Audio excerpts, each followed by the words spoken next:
Hey guys, welcome to another side quest episode of the Massive Encyclopedia, where we talk about things we didn't get into for the main episode. This week, we wanted to focus on Mor because so much is talked about and her character is so important in these chapters. We wanted to dedicate a full time to it. So don't forget, next week we are reading 45 through 51. And Rev, why don't you get us started talking about Mor? I started looking, I just kind of Googled Morrigan because I know that Morrigan is like a person in Celtic history. Mm-hmm. I found that she is also associated with the head of a crow or a raven. I think more often it's a crow. Very Mm-hmm. witchy associations, which I think that I have pointed out multiple times that Mor is frequently seen wearing red, and she has this great big blonde hair situation happening. Mm-hmm. Manon, who is also a witch, that is, witches are associated with crows, also has her red. Yeah, that's her big thing is her red cape. Yeah. Are there any other crows in SJM? Or are there any crows in SJM? I don't remember. I'm not saying there aren't, I but I don't don't recall remember. any crows.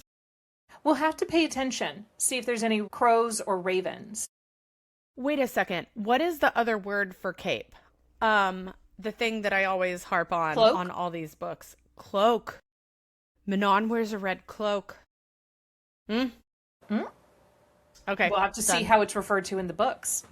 So I also did some research on the Morrigan, and it's important because on 384, the black clad queen placed a moon white hand on her lower bodice. Morrigan, the Morrigan from the war. In Celtic and Irish mythology, the Morrigan is tied to war and fate, and usually when she stepped out onto a battlefield, she could foresee who was going to win and who was not going to win. So the fact that she's known as the Morrigan of the war really ties her to that Celtic connotation. It really puts her in that figure of witch, fortune teller, war, deciding death, all of these things. Also on page 384, right after they say Morgan, the Morgan from the war, the next sentence that SJM writes is, they all paused as if in surprise Mm-hmm. and a bit of awe and fear. Just like Amryn, we have no idea what Mor can do. And we've talked about it so many times, but now we get to dive deep into how much we don't know about Mor. And we get to talk about it in full depth because the Morrigan, that is such a big title. And then for all of the inner circle to just, it's Mor, whatever. Yeah. Yeah. The fact that they just like push her around and like other courts, the human lands, these queens who are almost make it seem like they're gifting Reese their time are in awe and fear of Mor. And she didn't even want to come because she was like, I don't want to see them yet. And we don't even know what she can do still. After book 5, we Right. still don't know what she is capable of. And it's kind of interesting because we have so much talk about the Fae Treaty and the Fae Wars and the humans, and we know what the queens were gifted from the Fae. How is it that we know all of this information about what has happened in the past, and we still don't know what Amryn and Mor Right. can't even do? What are their powers? Like, we So- still don't know. Okay. Is I that wanna purposeful? Do you think that's purposeful? Yes, I do. Because I think I two reasons. One, you don't reveal a power until you need to, right? Like you don't yeah. reveal that you can dust an entire army until you're in the middle of a war and you dust the entire army. Because you don't want them to know and be able to prepare for it. Correct. The other thing is if Moore is getting her own story, She's not the main character of this story. She doesn't get to show her powers. She shows her powers in that story where we can fully be in her mind and see what is she feeling when she has these powers. How does she see other people seeing her? If this was just Feyre, if we're not getting a Mor story, then it makes sense for Feyre to do it. If we do get a Mor story, I want to see the full breadth of her powers. This is why we don't know yet, because SJM has been saving it for Mor's story. It's similar to Azriel and Cassian, right? Like, we see them in battle here, but we learn so much more about Cassian in Silver Flame, and we see the character develop so much more. When we get to Azriel's character, we will see what he thinks about his hands being burned. We will see, how he is able to see himself in this inner circle. We see a little bit of it in this book because when Feyre gets her wings, Azriel is the one who says, I'll teach you how to fly, because they were born knowing how to fly. I had to teach myself. I'm the only one that can teach you.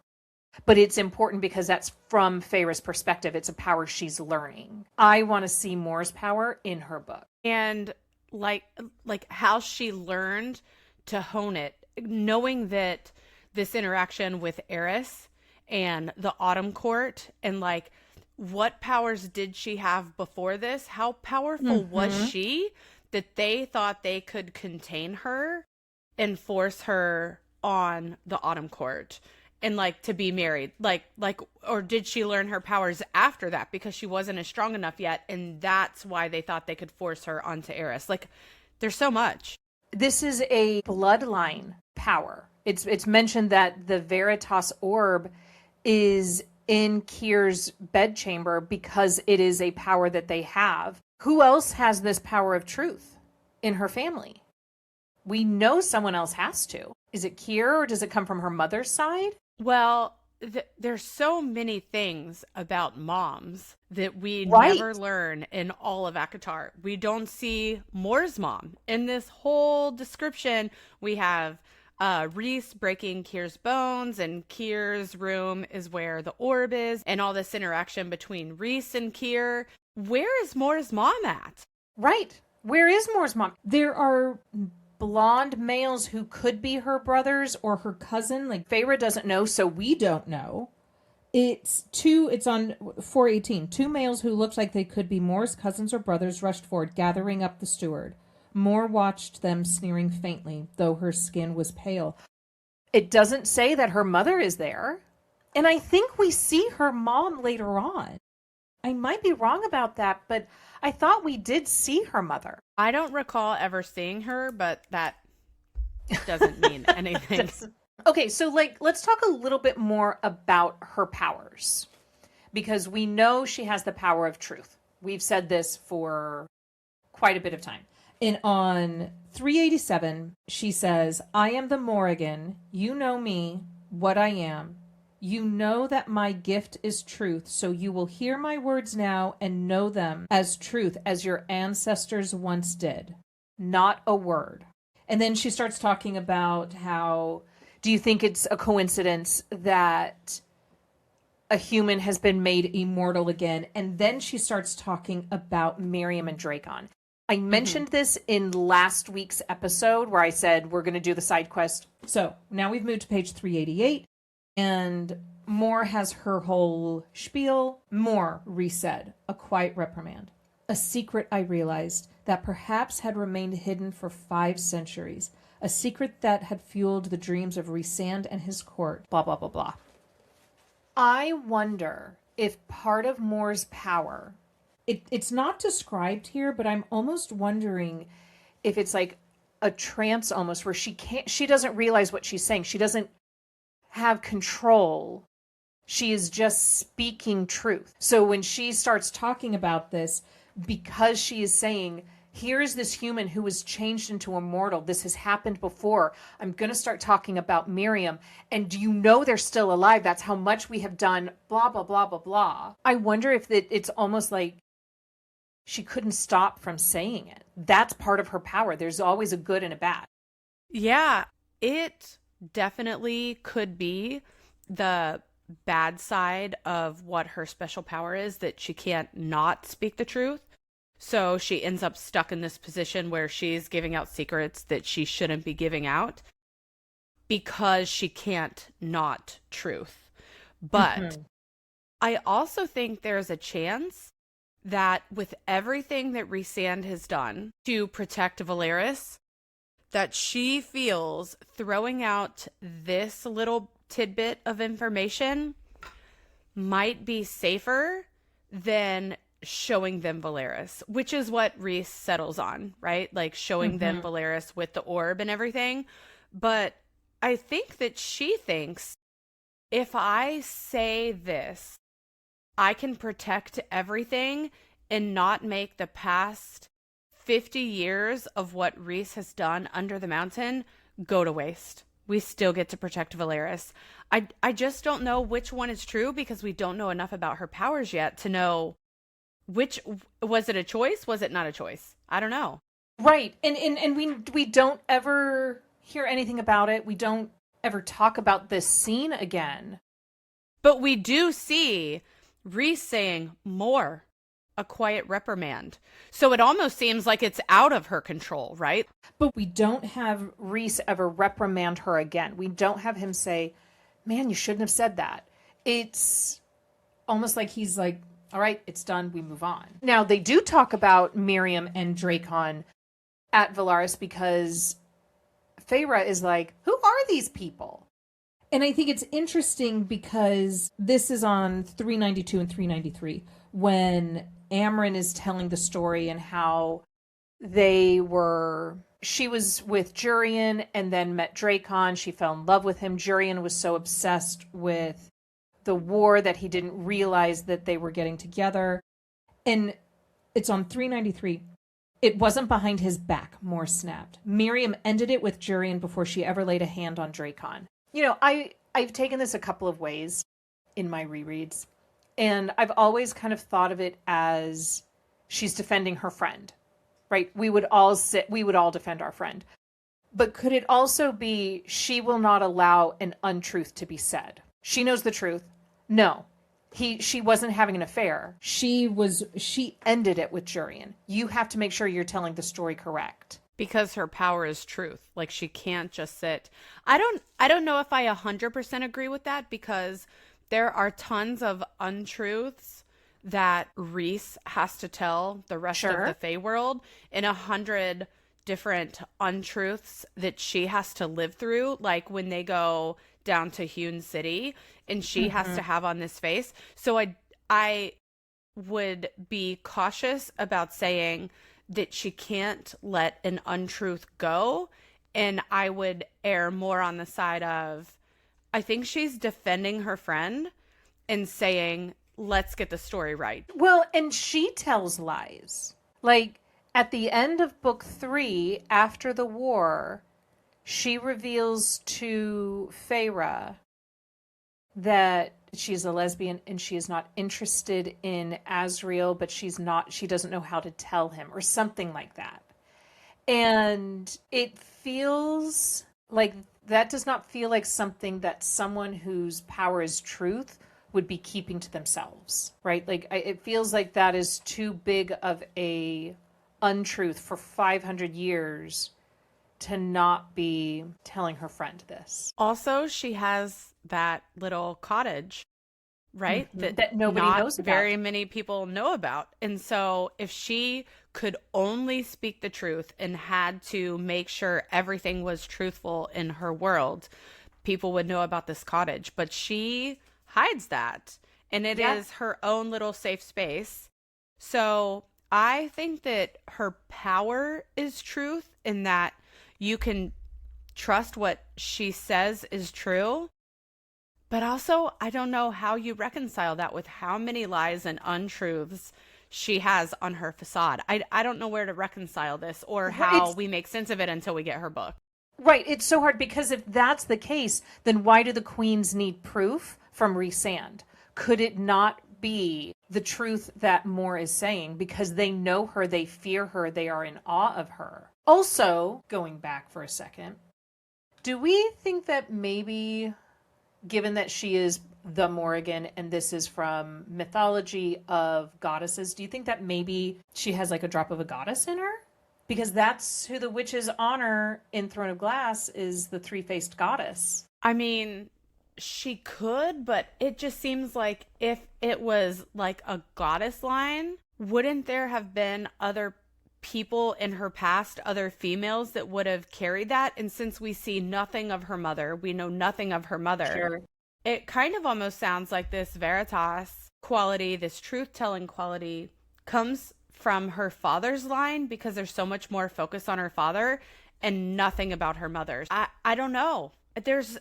I want to know everything more about Mor, and I know nothing enough about Mor. So let's talk about the Veritas orb, since you were just talking about it. I have two thoughts on it. The first one is that we learn that Mor's family can use this. On 394, there was an orb, it turned out, that had belonged to Mor's family for millennia, the Veritas.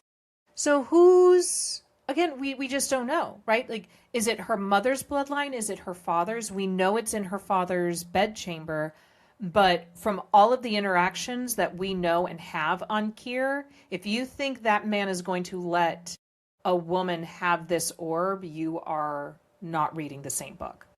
He is a male who is going to have possession of anything of power. But my other thought on it is, this is on the same page, literally the next line.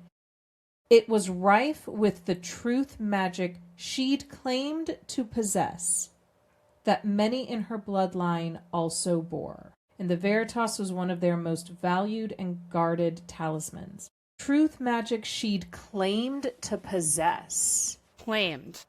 What does that mean? Yeah. That is, does Feyre doubt her powers? Does she not have powers and it's all just smoke and mirrors? Does her power rely on the orb? That's what I was thinking, is like when she says she claimed to possess it, I took it as it is the orb that is the truth, and somehow because of her bloodline she has access to this orb. But they need to get the orb to show the human queens Valeris. They don't need more to tell the queens about Valeris. I don't think Mor has to speak the truth. I think she has the ability to wield this orb that somehow has these magical powers that are bigger than their bloodline, right? Like it's an object. It is a thing that has been blessed or spelled or whatever with truth-telling abilities, but not everyone can access it. Not everyone can use it. Because she's of that bloodline, she can make sure that when she shows somebody something in this orb that it is truth. But the word claim just makes you think, what does that mean? It means she has access to a power. She is not the definition of the power, is how I'm seeing it, how I'm reading it. Yeah, I'm very torn about it because it feels like Rhysand claims to be the most powerful High Lord in Prythian history. But that is confirmed by Amren and by Tarquin and by the queens when they're like, we know you're the most powerful High Lord. It is something that is known, and we see him use his powers. Everyone is scared of him. Everyone is scared that he's going to go into their mind under the mountain. We see the fear of this most powerful High Lord. So he can claim it, and it's proven. SJM does not phrase things accidentally. Right. She makes a point of making sure her words are correct. I think Mor is one to watch.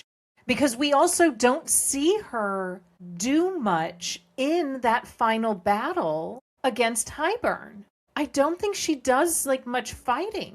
Yeah, we still don't know anything about her powers. Exactly. We see more power from Amren than we do from her. Can I also say on this same line of like, we still don't know what Mor can do? On page 394, the orb was known amongst the humans, had been wielded by them in the war. The humans wielded this orb, not Mor. What is going on there? So the queens would know it and know it was absolute truth, not an illusion or a trick or whatever, blah, blah, blah, blah, blah. But that has nothing to do with Mor. It has to do with them using the orb before and them trusting the orb, not anything to do with Mor's powers or Mor being associated. The Morrigan. The Morrigan, like the warlord, the witch queen, the crow, all the things, the most powerful, female being that's kind of not a witch, but maybe also a goddess. But it's the humans that wielded the orb, not her. What is happening here? And how did they get it back? Why did the humans have it? I don't know if this is a plot hole or if this is breadcrumbs to later books, later characters. I don't. SJM, I trust the process, just like I do a knitting pattern. You gotta trust the process. But she also forgot about Vaughn in Throne of Glass. I knew you were going to say that, dude. I knew you were going to talk about Vaughn and Throne of Glass that she forgot about it. I know we are talking about Mor, but can I just say this? SJM does not repeat characters. She doesn't repeat plot points. She doesn't repeat names. Cressida, she repeated Cressida by accident and admitted to it on the internet. She didn't say the same thing about Briar. She did not say I accidentally repeated Briar. So we still have our theories about Briar, but she did accidentally admit to repeating Cressida. So my thing is we are so far past A Court of Mist and Fury that if something in here was an accident, you and I cannot be the first people that have ever thought about what's going on with this orb. If there was that big of a discrepancy that needed to be addressed, I feel like SJM would have addressed it. It leads me to think there is more. See what I did there? There is more to this story than like what we're getting now, and it's just breadcrumbs. I think you're right when you say breadcrumbs. I think we will see the Veritas orb again. I hope so, because it's a big moment. Okay, so I have 2 other points. Do you I hope one of them has to do with Azrael or Cassian. Well, yeah. Okay, so let's talk about Mor's origin story. Yeah. We get 2 versions of it here. Yeah. And they're very different.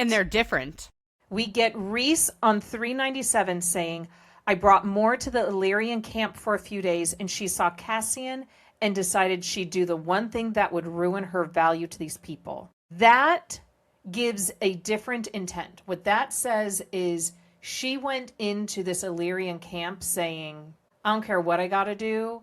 I'm going to lose my virginity to one of these guys. The first guy that makes eyes at me, I make eyes at him. Because her intention is to ruin her value. Yes. But then go to her story. On 432, that night, one thing led to another, and I wanted Cassian to be the one who did it. I wanted to choose. I picked him not just for his kindness, but also because I wanted my first time to be with one of the legendary Illyrian warriors. I wanted to lie with the greatest of Illyrian warriors, actually. That is a very different story. That is her saying, I purposely chose Cassian. I wanted to have a say-so in my own destiny. Agency and destiny. She wanted to be able to say, it's my life. But she also, this kind of reminded me of the hunter-gatherer days where it's like the strongest will survive, the strongest will protect you. She wanted to be able to also put that notch on her belt and be like, yeah, I slept with not only an Illyrian warrior, but one of the greatest warriors of our time. That is a different story than I just wanted to piss off mom and dad. It is it's like 2 different choices, right? Like Rhys makes it seem like she chose in an effort to piss off everyone and avoid being with Eris. And we know she's a lesbian, so she probably didn't want to be with a man anyway. But then we get her story and it's like, yeah, I like chicks, but also, you know what I wanted? I wanted to land this guy. I wanted to land one of these 2 guys, and I wanted to do it. So, I don't really know. I mean, she is the gift of truth, right? So do we take her story? But we also know she's able to lie. Who knows why she said what she said? Is it even the truth? Is she almost sugarcoating it for Feyre to make it a little bit better than, yeah, I just did the first guy I could see? Or is Rhys still so angry about it? Because she describes how angry Yeah, Rhys everyone. was. Rhys was Everyone. angry. Cassian was angry. Azriel was Azriel. angry. Right. And like, is Rhys just one of those things where it's like, no matter what Mor says, he will always be like, he will always just have that kernel of anger where he's like, but I know at the end of the day, she just did it to piss off mom and dad. Like, maybe she wanted this, maybe she wanted this, but at the end of the day, I know the truth. She picked my best friend knowing I would say no. There's a lot of dynamics here. I also love the fact that SJM has written it so that she picked Cassian instead of Azriel, as in Mor still at her baseline had this protective measure to know that like Cassian can laugh this off and we will be fine. If I sleep with Azriel, that is going to mean something to him. I know I can do this with Cassian and it won't mean as much. And she like protects Azriel, even when we have seen in previous chapters where she uses Cassian as a buffer, it always seems like in protection of Azriel's feelings because she knows what Azriel feels and she is trying to make it like, I'm trying to make this the best that I can and make it so that I don't give you any false hope that you don't need. But Azriel is still there just hanging on to every little grain of sand that he can hold on to that has something to do with Mor. But she's like, I've got to squelch this. I have to make sure he knows that that is not where I'm ever headed. Well, and she even says, she's like, I didn't like that it caused a rift with him and Rhys or even him and Az, So never again. but Feyre even says, like, You guys weren't interested in each other anymore. And she says, no, I've had lovers. he's had lovers. He just wants what he can't have, and it's irritated him for centuries that I walked away and never looked back. And Rhys chimes in and says, Oh, it drives him insane. This is still active. This is still something happening between the 2/3/4 of them. Yeah. It will, I think, until Mor makes a decision, but it always feels like, and maybe this is why Azriel is so protective of her, because he's the one who found her after what her family did. Like, he's the one who saw her at her worst, where she was left to die. And we know he's a protector. He's the one who found her, and he's like, this isn't happening again. Rhys even says, I had to hold him back from going to both courts and slaughtering them all. First of all, Azriel. green flags. Green flags all over the place for Azriel. That man, perfect him. She still, though, never chooses Azriel and never allows him to get his hopes up. And I think it is so protective of her over him that she's like, I know you love me and I love you. And it might be different kinds of love, but I'm always going to make sure that I don't do anything that allows you to think that I would give you more than what I'm willing to give you, because I could never bear the thought of being the girl that broke your heart. So I can never let you in. You know what I mean? Do you think part of it is also, we, surprising to no one, do not know Sarah J. Maas. We have never been in the same state as her, let alone the same room. But I don't know if she's one of those writers who plans everything and like outlines and says, okay, I'm going to start with Feyre as a human. She's going to go here. She's going to go do this. I'm going to go with yes, she plans everything, because there's too many seeds and too many little kernels to just be chance. But I could be wrong, but I'm going to go with yes. I'm going to say Crescent City 3. That felt so, I mean, we'll get there. What happened there? Right? But like, that did not feel like there was a plan. Do you think she kind of started this story, started these characters and was like, these are just the side characters. I'm not going to worry about them. But they're kind of more important now. And now they're all getting their own books. It's almost like she's written herself into a little bit of a corner, because we both think representation in literature is important. You need to have these characters of different skin tones, of different sexual preferences. But I tell you, when I read ACOTAR for the first time, And Mor was like, I'm a lesbian. I was like, where the hell is this coming from? It felt so out of left field where I was like, but you've been flirting with Azriel for 500 years.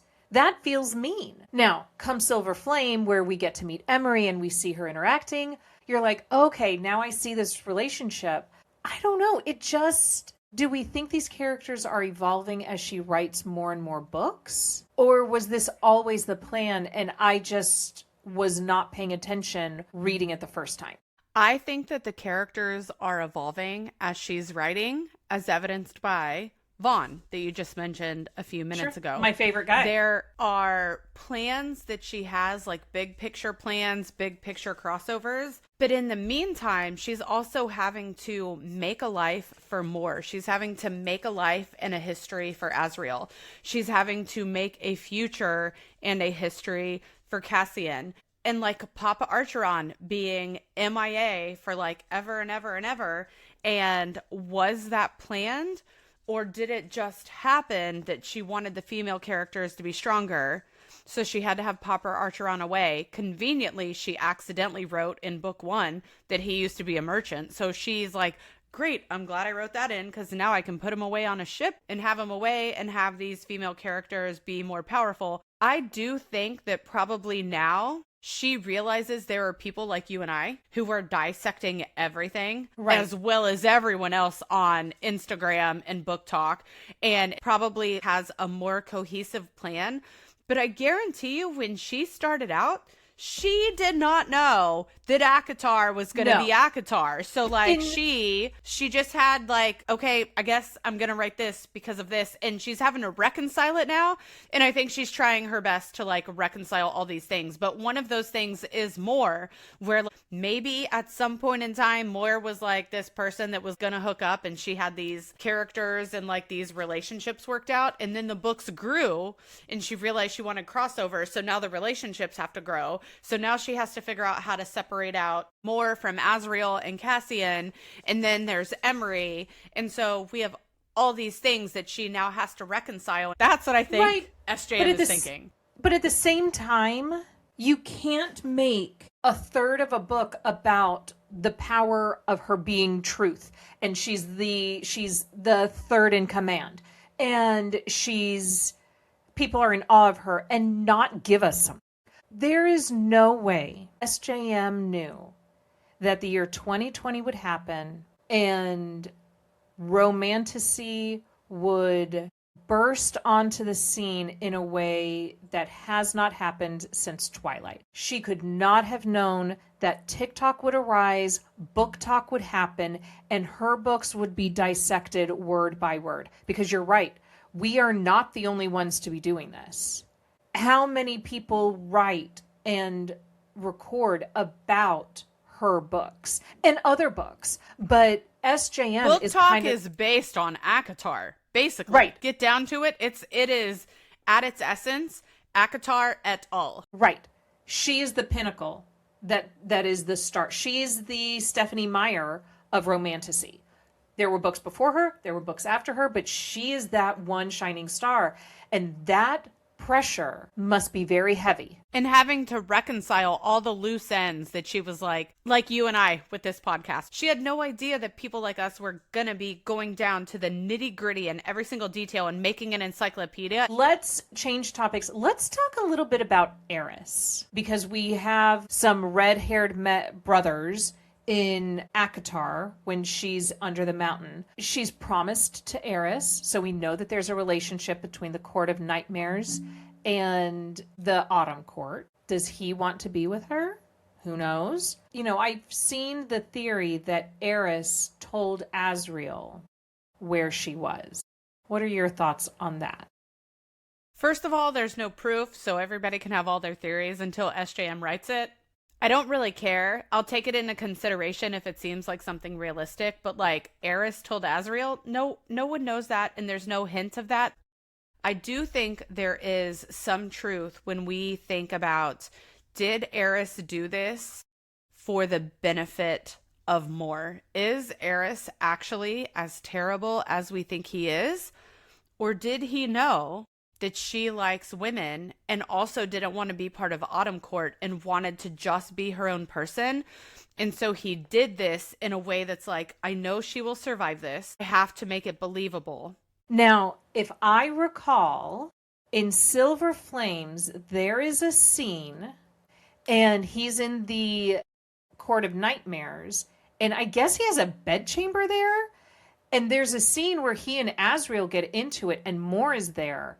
And he says something to Mor like, you and I both know the truth about what happened. Yeah, yeah, yeah. So there is more truth that we don't know that she has not said. I think Eris is being presented as a bad guy.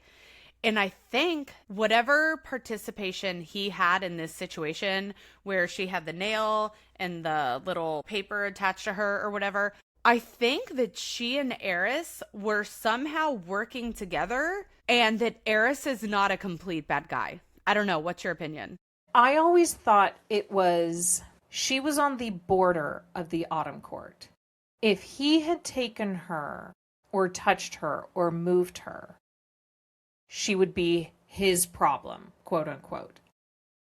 So now let's say he does that. Let's say he takes her in. What would Rhys do if she died in the Autumn Court? How would Rhys respond if the Autumn Court were the ones who had his dead cousin? Let's say she survives. What is her life like in the Autumn Court? Will Baron let them be married? Will he protect her? That's not the Baron that's been described to us. So what is her life going to be like in the Autumn Court? And Eris knows his father. There is a scene in the next book, another one of my favorite scenes, when they have all of the High Lords meeting together and they are fighting. The Lady of the Autumn Court is there. As they fight, Eris stands up and protects her, stands between the Lady of the Autumn Court and everyone else. So we know that there is affection for the mother. I've always took it as Eris knew if he did anything with Mor, if he touched her or had any of his men touch her, then her life was changed. However, if she stayed in the Night Court, if she was saved by, say, one of the Illyrian warriors, then he gets a little bit of a secret, good job, we trust you. Yeah, I definitely would agree with that perspective of thinking that Eris is in on this and that he's not the complete bad guy. He actually is bad as what happened to Mor happened. It was bad. Mm-hmm. But like in his way, there's only so much he can do, right? So what is the best path moving forward that I can do for myself, that I can do for her? And it's going to make me look like a bad guy. Okay, so be it. You know who else assumes looking like a bad guy? Rhys Sand. Right. Every GD day, he looks like a bad guy. And so sometimes people are willing to look like a bad guy to make sure that like they're actually doing the right thing. And we see that from Eris. I do not ever think that Eris is like one of the worst people in this story. I think there's so much more to this story that we don't know. And I think he's being a better person than what he gets credit for this far in the story. I really want to pay attention to his character in Silver Flame because he is a major player in Silver Flame. Like, he ends up getting kidnapped by Koshki or whatever his name is. Azrael and Cassian have to help him. They end up trying to like trick Eris into wanting Nesta. He's very active in it. And we are getting, what we see here is he's almost like the Rhys Sand of the Autumn Court. Yeah. He is having to take on the job of being the bad guy. And he says, all right, I'll step up to the plate. But he knows what he's doing is for the best end, not actually being a player trying to make the worst end come to fruition. Mm-hmm. Yeah. I have one more thing on Mor, and it is the comparison to Astrid from Throne of Glass. I don't think you can talk about what happens to Mor without acknowledging that we have another female character who has relations with someone unapproved by their family and has violence happen to their stomach slash abdomen. Yeah. Yeah. They both get these huge, monumental abdominal wounds, and it's very matching. Yeah, I agree. I noticed that too. And it's very much a public shame. But I wonder if Mor is able to bear children after what was done to her. I don't think that is something that we will ever know, because I don't think she ever has any intention of being in a long-term relationship with a guy where we're going to have like this happily ever after Sure. with a baby and like all these things. Like, I think Mor is more like you and I, where we're like, I can be independent. She has her own destiny and what she wants, and that does not necessarily involve a child. So like, I don't know if we will ever even find out if she's able to have a child or not, because I don't know that that's what she wants. I agree. I don't think we'll ever find out. But I just think it is important to note that we have these two strong characters that become even stronger after the event, that have shamed actions happen to them. It is very comparable. Mm-hmm. Mm-hmm. Especially considering it's written by the same author. Like, right. in a different, same universe, a different series. Like, there's these comparisons being made that we would be, like, really remiss if we didn't point them out. Right. Yes. What else do you have to say about Mor? I want to point out that Mor wears red again on page 405. It's her signature color. She does wear white at Starfall, but red is this girl's color. I'm telling you, that picture of Blake Lively wearing the red dress is Mor to a T. Like, in my mind, that's how I see her. The other thing is page 397 to 398. Feyre says, I understood why Rhys could not endure Nesta for more than a few moments. I don't understand this, actually.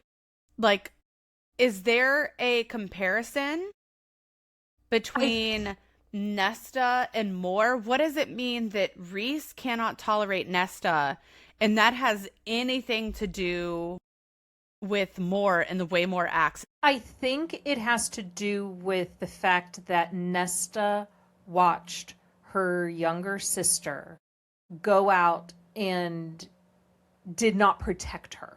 Rhys always protects Mor. And I mean, he says something like that when they are in the human worlds, and he's like, I just can't forgive her for this. And he says it to Nesta. You let your sister go out when she was 12. And Nesta says, well, she's better at it. I think that is where Feyre's like, oh, I get it. You're supposed to protect family. And Nesta didn't. I can kind of see that. My own justification for trying to be like, I don't understand this. What is the best thing I can find as proof of why I could like try and justify Rhys feels the way that he feels? And it's because it kind of goes along with what you were saying, in that Nesta acts like a victim when Mor had tried to not just survive, but thrive through everything, and gets to the point where she's like, yeah, here I am. I can do whatever I want. I still don't care what people think about me. And Nesta is still like, but I couldn't because of A, B, C, and D. And also, like, our dad's gone. And also, I lost this guy that I was going to date for a while. And it's kind of like she's very victim-y. But also, after everything happens, when Feyre goes to the human lands, Nesta is the one who's like, no, I don't want anything to do with this.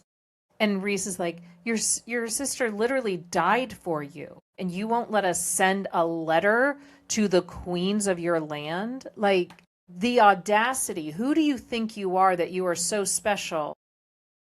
Your sister died for you so that you could keep living. You have your money back because of your sister, and you won't even give her dinner?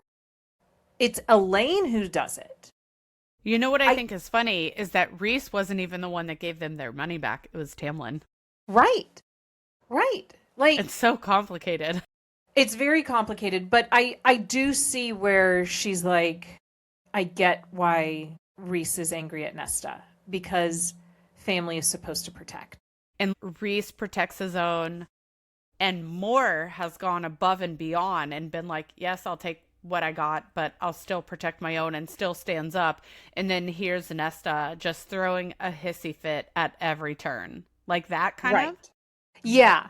And I think this goes back to what we were talking about when we were saying these little breadcrumbs for found family. We see in these chapters with Mor, Azriel and Cassian stepping up as her protectors.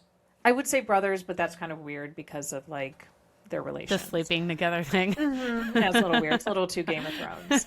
But they step up and are protecting her. And I think it's her own family didn't protect her. Her family is the one who did this to her, who left her But Reese dying. is also her family. So Right. Reese is the family that's like, I will be the one. The one. Right, The only exactly. one. And that is why they are so close. That is why they keep their relations. I think if he had not helped her and done something for her here, I don't think they would be friends. I think she would be off in her cottage. What would this court look like if Reese had not helped her? Because believe you me, Azriel would have done something. And Yeah. and then like where would we be at with our relationships and friendships and like all of these complicated relationships? If you think Azriel wouldn't have done something, like we already talked about, he was ready to go after both courts. Things would look a lot different now if Reese had not stepped in. Yeah. And like made this the inner circle family that we have right now. Things would be a lot different. Very much so. I mean, he would be the monster that everyone thinks he is. That's all I have on Mor for these chapters. What about you? Yeah, that's all I have for Mor on these chapters as well. Okay.